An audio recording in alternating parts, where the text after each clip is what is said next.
a spicy rom-com narrated by Teddy Hamilton. Yes, please. Now this man, he could narrate the dictionary and I am going to be enthralled. But this one is actually really, really good. I'm talking about The 7-Year Itch by Amy Dawes. Now, this one is just as quirky as book one, but it is completely different. I know a lot of times when we read series about brothers, we run into the issue of it is the same on the inside, but it's just a different color on the outside. That is not what's going on in this series.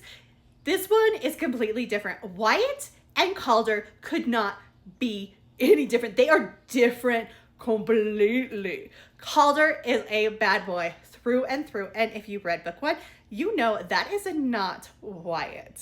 So the things you run into with this one, and you know I give spoiler-free reviews, is you run into, obviously you heard me say this one is going to be spicy. It is a frenemies to lovers vibe, and it is the sister-in-law's best friend. I mean, these two definitely do not like each other, and it is definitely a forced proximity situation, so it is great. There is a ton of banter as well. Like, they are just going at it. You have a career fuller-sized FMC.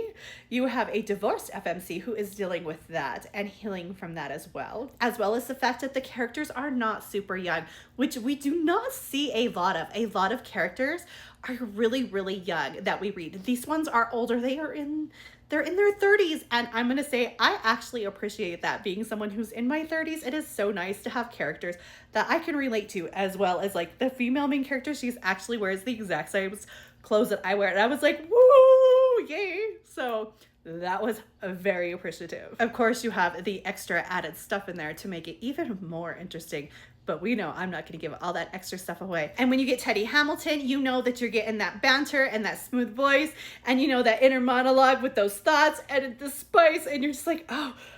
I had it actually not on my headphones, and I was sitting there, and I mean, I had the volume low, and I was in my room, and nobody was nearby, and I was sitting there just listening to it, and I was just sitting there, and I was like, I think I need to put headphones on just in case somebody comes in my room, because this is getting spicy.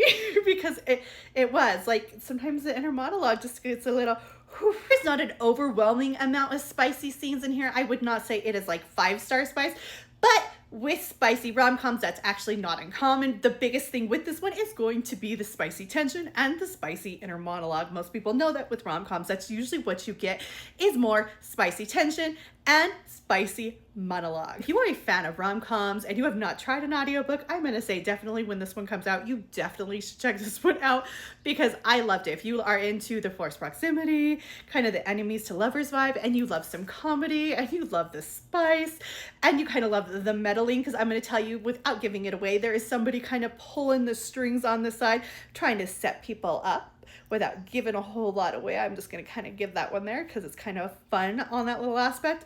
But like I said, definitely fun. This one is not, if you read book one and you're like, book one was good, but I'm not sure if I'm ready to go into book two. Like I said, it's good, but it is different. You are not going to hit the same thing you get with a lot of like the brother kind of stuff. It is completely different. Like, I know when we read a lot of this series with brothers, it is just kind of very similar. It's completely different. It's a whole different trope vibe. It's different. Whole new set of tropes.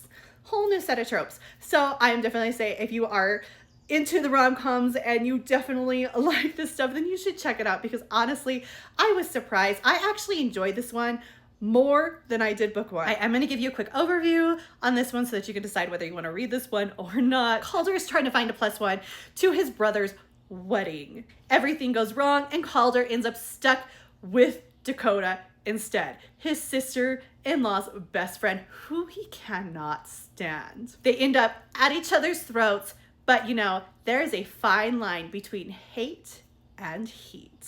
I loved this one, and I think you just might too. And like I said, that audiobook with Teddy Hamilton is amazing.